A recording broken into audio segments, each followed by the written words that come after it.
Hi అండి, welcome to Vasu ఎలక్ట్రోటెక్. ఈరోజు మనం కంటిన్యూటీ టెస్టర్ ఏ విధంగా వాడాలో తెలుసుకుందాం.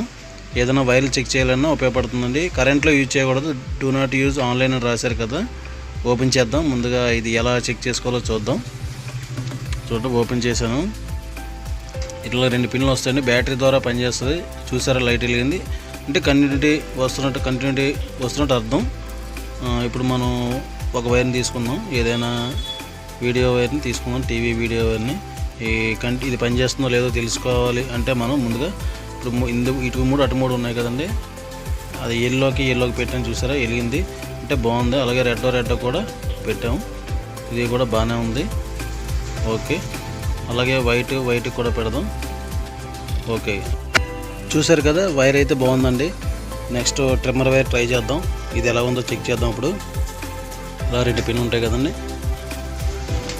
Base neutral. ఆ 2 పిన్లను ముందు ఒక హోల్లోనైతే ఈ పిన్ పెడదాం. పిన్ లోపలికల్లా పెట్టిన తర్వాత ఇప్పుడు హోల్ చెక్ చేస్తాం. ఓకే, వచ్చింది అంటే ఒక వైర్ బాగుంది. రెండో వైర్ కూడా పక్కన ఉన్న రెండో వైర్ కూడా చెక్ చేద్దాం, అది కూడా బాగుంది. ఓకే, వైర్ పర్ఫెక్ట్ ఉంది. సరే, ఈ సిల్క్ వైర్ మొత్తం రోల్ ఉందండి మన దగ్గర. చెక్ చేద్దాం. పెద్ద కదా,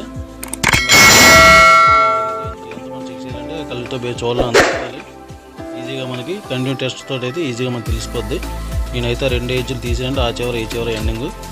దీన్ని పెట్టి చూద్దాం తిరుగుతుందో లేదు. ఇటువైపు ఒక ఎండ్, అటువైపు ఒక ఎండ్. చూసారా, పని చేయలేదు. సిల్క్ వైర్ అనేది ఎక్కడో మధ్యలో కట్ అయిందండి, మధ్యలో బుక్ అయినా అయి ఉంటుంది. చూసారు కదండి, ఇలా చెక్ చేసుకోవాలి. ఈ వీడియో ఇన్ఫర్మేటివ్ ఉంటే సబ్స్క్రైబ్ చేయండి, షేర్ చేయండి, లైక్ చేయండి. Thank you.